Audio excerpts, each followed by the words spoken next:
Adi! Adi! Viens voir, j'ai repéré quelque chose. C'est un drôle de poisson, celui-là.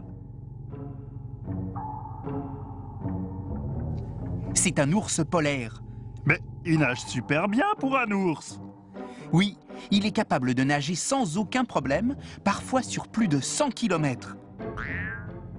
Bah, il boit même pas la tasse. L'ours blanc a un très grand cou et de longues jambes. Cela lui permet de voir très loin, même dans l'eau. C'est bizarre, je trouve qu'il a une petite tête, cet ours. Tout à fait. En plus de la couleur de sa fourrure, sa tête allongée et étroite le différencie de l'ours brun. Ils sont rigolos. Oh, Adi, on peut sortir pour aller les caresser? Surtout pas. Les ours blancs sont très dangereux.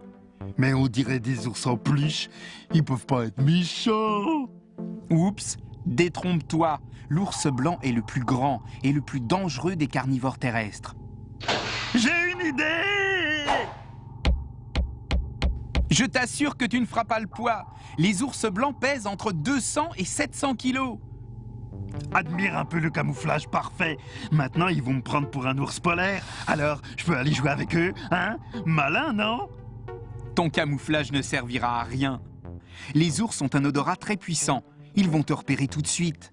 Mais quand il fait froid comme ça, ils ont forcément le débouché. N'oublie pas que l'ours blanc est parfaitement adapté au climat polaire. Il est très musclé et peut courir jusqu'à 40 km/h. Alors s'il te confond avec un phoque, par exemple, son plat préféré...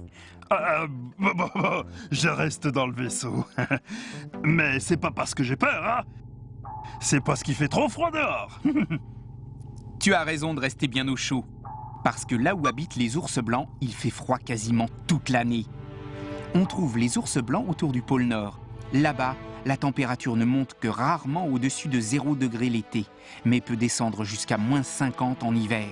Alors, soit il marche sur la glace, soit il est obligé de nager dans l'eau gelée. Brrr. Ça ne gêne pas l'ours blanc. Ses grosses pattes lui permettent aussi bien de nager que de marcher sur la glace. T'as vu? La glace est toute molle. Il s'enfonce dedans. Oui, mais sa patte est tellement large qu'elle lui permet de ne pas trop s'enfoncer. Un peu comme quand on se promène sur la neige avec des raquettes aux pieds. Moi, je comprends pas comment on peut vivre par un froid pareil. Cela ne dérange pas l'ours blanc. Il reste toute l'année sur la banquise et ne migre même pas pendant l'hiver.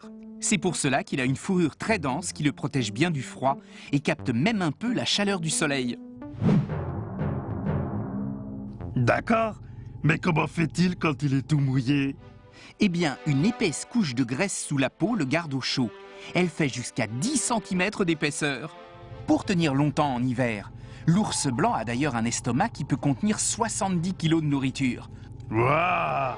Il faut que je m'entraîne tout de suite pour l'hiver, moi aussi. Allez, à la prochaine, ami terrien. Comment vivent les ours polaires?